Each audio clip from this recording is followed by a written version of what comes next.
Howdy, my name is Derrick Henry, and in this video we're going to cover some best practices for using Excel to complete account reconciliations. As a CPA, I've dealt with account reconciliations for the last 21 years, going back to my early audit days, and I've seen the good, bad, and the ugly. Also, being kind of an Excel expert, I've learned some ways to do these really efficiently and also reduce the risk of errors. So we're going to cover 10 tips here. The first is you want to be well organized. So that's within the workbook itself. Keep the different sheets organized. Make sure you have things like a lead sheet like you're seeing here. You also want to be organized with the files themselves. Use consistent names, include the period and the year in there. And then in the folders, organize them by company, by account type, by date, whatever makes sense to you. Again, consistency kind of wins out here. I've used some macros to help me with this, especially with files, to roll forward dozens or hundreds of files. I use a macro for that. It kind of does a bulk copy and paste. And then with folders, at the beginning of the year, I set up all the folders with one swoop and link those all to an input. So some couple of ways macros can be really helpful for stuff like that. Second, you want to be consistent with your data source. So in this case, the one that powers this particular account rec, which is for some prepaid expenses, I've got a data source like this that's just GL details. Right? I've seen some people use multiple data sources. I don't know why you would use something different. Find something consistent that you can run efficiently and go from there. The third thing is you want to use formulas throughout. So in this example, we've got formulas driving the roll forward view that we've got here. Just a couple of inputs. Now this one is pretty interesting because we've got sum ifs throughout, we've got indirect, we've got all kinds of things going on. Now what happens with this one, this is why I love this view, and you can do this with all kinds of different recs. Show by either vendor or description or whatever the different headers are in that detail. So if we wanted to show this by location, notice it updates automatically for the 5 that we've got here.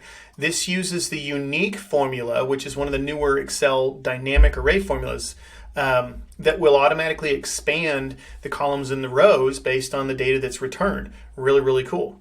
So you could use that to show by vendor or by item or whatever you want, different views. Formulas are going to help drive that. Now, the next thing you want to do, the fourth tip, is to automate as much as you possibly can. And there's 2 key tools to do this in addition to all these formulas. One is Power Query, which is the unofficial name for the get and transform data. So up here on the data tab, you've got the ability to get data from all kinds of different sources, files, databases, can even be from PDFs or images if you needed to.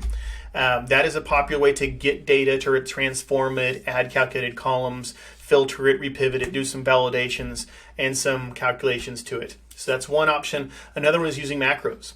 I'm big on macros. I've written thousands of them throughout my career. When you have like a structural thing or you're doing some really advanced calculations, macros work really well. And that's what we did on this one. So we've got some basic settings over here. What kind of amortization do you want to use? You know, where are the data points like the start date, end date, and amount? Those are all listed in this consistent data source. So it leverages these and those settings to create the amortization lines in one swoop. And this particular one does it really well because it can handle periods that are not necessarily calendar periods. So if you see over here, we've got this 454 schedule, very common in retail. So this is going to be helpful for taking into account calendars that are not standard. So it works really well for this. I've even seen it work better than some advanced software that really just assumes a standard calendar. So macros are good for those really advanced calculations that you're doing. Minimize hard-coded numbers. Well, this kind of goes without saying. We'll go back to this rec view over here. Almost everything here is formula-driven. I use some macros with conditional formatting to highlight the ones that have hard-coded resulting values and hard-coded items within the formula itself because that represents risk. Anytime that I'm using a hard-coded cell, generally I'm trying to use drop-downs to restrict that a little bit. I also like to highlight it in yellow to make it very obvious to people that, hey, this is a input cell that we should be selecting from.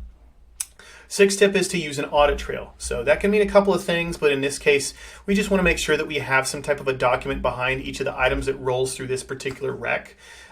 These days, so much software is web-based, so you can usually get a URL out of it that says, hey, you know, we don't need to embed a document or even have the document stored in this drive where they're not really locked down. Let's just save a URL to it. So as long as the different people that need it can access it, keeps it nice and organized. Adding comments. So this is a big one. You can use these throughout. The old school Excel comments, now technically known as notes, are what you're seeing here with the little red triangle and the comment that hovers over it. The newer way to do this is with threaded comments. So these allow you to mention people, to have a threaded conversation, to resolve them, and even alert people. So that is another way, if you're going to use review comments, another way that you can do that. Personally, I like to have comments in one consolidated kind of centralized place where you can see them all and have the different people, know who's owning that and where the resolution stands and everything. Because you don't want people hunting and pecking all throughout your workbook. You're probably going to miss something. Error checks. That's tip number 8. So definitely important to have error checks throughout your file. I like to use conditional formatting to know whether something's good or bad. So what you're seeing over here, if I was to overwrite this with a 5, notice it changes to red and we can easily tell that. If you have a lot of different sheets, I like to consolidate these in one sheet so you can see all those error checks in one place, not have to go all over. Tip number 9, I'm not going to demonstrate that in this example because this is pretty basic. I don't really have that in play here, but locking down your files.